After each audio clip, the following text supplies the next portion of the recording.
Hi friends, welcome to my channel Telugu వంటకాలు బజయ్య. మీ జయ ఈరోజు మీ ముందుకు సంక్రాంతి స్పెషల్ రెసిపీ అయిన జంతికలతో అయితే మీ ముందుకు వచ్చేసిందండి. చూస్తుంటే ఎమ్మీగా నోరు ఊరిపోతుందా, తినే అనిపించేస్తుందా? మరి ఎలా చేస్తాను, ఏమేమి తీసుకున్నాను చూద్దామా? వీడియోలోకి వెళ్ళండి. చూడండి, ఎంతో క్రిస్పీగా ఉండే ఎమ్మీగా ఉండే, అసలు ఆయిల్ కూడా ఎక్కువగా పీల్చకుండా చేసుకున్నామండి.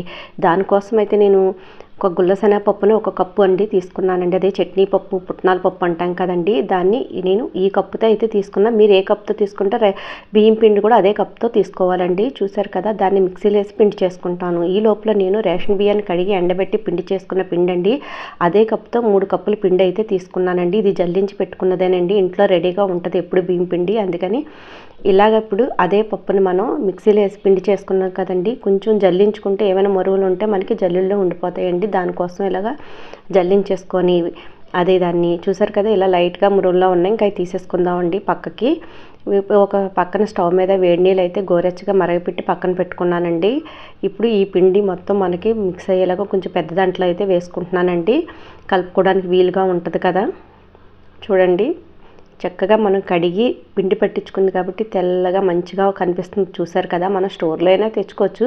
రేషన్ బియ్యం మన దగ్గర ఉంటే ఇలా పిండి చేసి ఇంట్లో పెట్టుకుంటే ఎప్పుడు కావాలితే అప్పుడు ఏమైనా చేసుకుంటే చెక్కలు కానీ ఇలాగ పకోడీలు కానీ ఏమైనా ఇంట్లో మనకి ఉపయోగపడుతుంది కదండి. అలాగ నేను ఎప్పుడు పిండి ఆడించి పక్కన పెట్టుకుంటాను.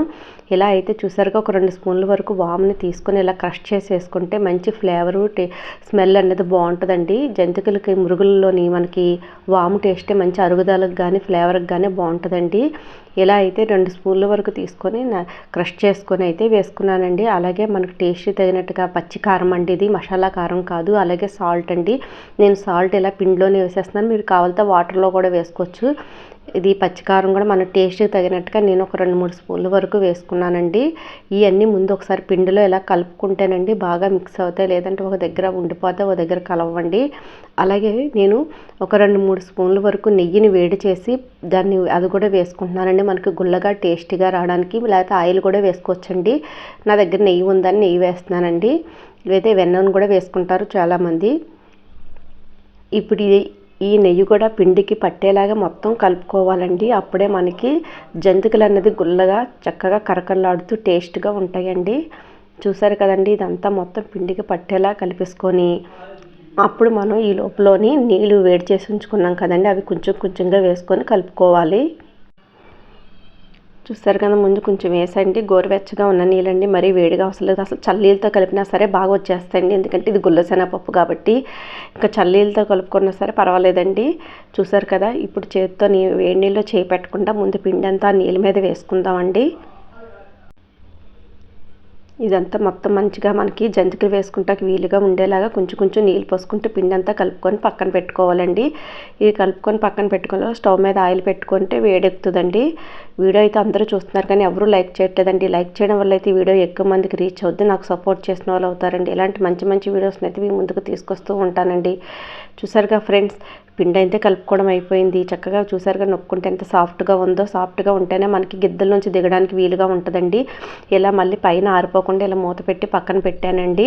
ఈ లోపల స్టవ్ మీద ఆయిల్ పెట్టాను కదండి, పక్కన మళ్ళీ మనం మిగిలిన వేడి నీళ్ళు ఉంటానండి పక్కన పెట్టుకొని చేయి తడి చేసుకుంటూ ఇలా పిండిని మెత్తగా చేసుకొని నా దగ్గర అయితే గన్ షాట్ గిద్ద ఉందండి, అందులో దానికి లోపల ఆయిల్ రాసేసుకొని ఇప్పుడు నేను ఇలాగ మనకి దానికి సరిపోయినంత ముద్ద పెట్టుకుంటున్నానండి. మామూలు గిద్ద అయినా పర్వాలేదు, మన దగ్గర ఏ గిద్ద ఉంటుంది.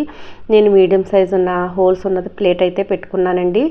దీన్ని ఇలా మనం ఫిల్ చేసేసుకొని డైరెక్ట్గా అందులో పిండుకున్నా పర్వాలేదండి, లేదంటే ఇలాగ మనం ఒక సట్రం లాంటిది కానీ ఏమైనా తీసుకొని ఇలా దాని మీద చిన్న చిన్నగా వేసుకుంటే ఇరక్కుండా వస్తాయండి. అదే ఒకేటి పెద్దది వేస్తే మనకు ముక్కలు అయిపోతాయండి.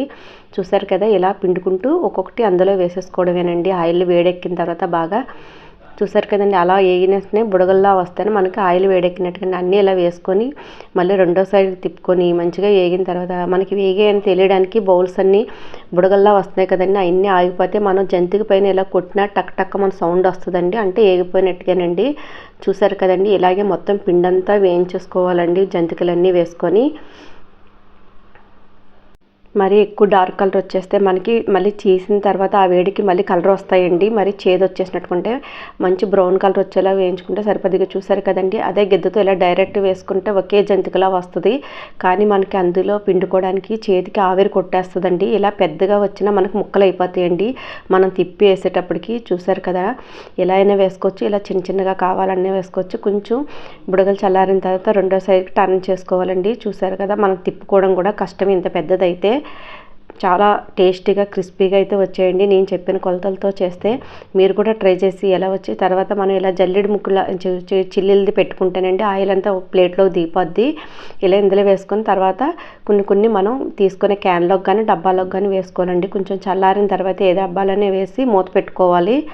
చూసారుగా ఫ్రెండ్స్, ఇలాగే మొత్తం పిండి అంతా నేను కొంచెంగా వేసేసుకున్నానండి. మొత్తం మీకు చూపించడం కోసం ఇలా పెద్దది వేశాను, కానీ నేను అన్నీ దాంతోనే చిన్నగానే వేసుకున్నానండి. అలా అయితే మనకు జంతికల్లా ఉంటాయి. ఎవరైనా వచ్చినప్పుడు ఇంటికి పెట్టుకోవడానికి కానీ ఎవరికైనా మనం ఇవ్వడానికి కానీ ఇలా చూడడానికంటే ముక్కల్లా వేస్తే బాగోదు కదండి. అలా అన్నీ సట్రం మీద వేసుకొని చక్కగా దాంతో వేసేసుకున్నానండి. ఇలాగ రెండో సైడ్ తిప్పుకుంటూ అలా వేయించేసుకోవడమే. మన జంతికలు అయితే రెడీ అయిపోయాయండి. చూసారు కదండి, చూస్తుంటే ఎమ్మెగా నూరూరిపోతున్నాయి. మీరు కూడా ట్రై చేసి ఎలా వచ్చాయో నా కామెంట్ బాక్స్లో తెలపండి. కొత్తగా చూసిన వారైతే సబ్స్క్రైబ్ చేసుకోకపోతే సబ్స్క్రైబ్ చేసుకొని బెల్ ఐకాన్ని యాక్టివేట్ చేసుకోండి. చూడండి, ఎంత చిన్న ముక్క వరకు విరిసినా చక్కగా క్రిస్పీగా విరుగుతుంది. చూస్తుంటేనే ఎమ్మెగా నూరూరిపోతున్నాయి కదండి. మీరు కూడా ట్రై చేస్తారా చెప్పండి. Thank you for watching friends.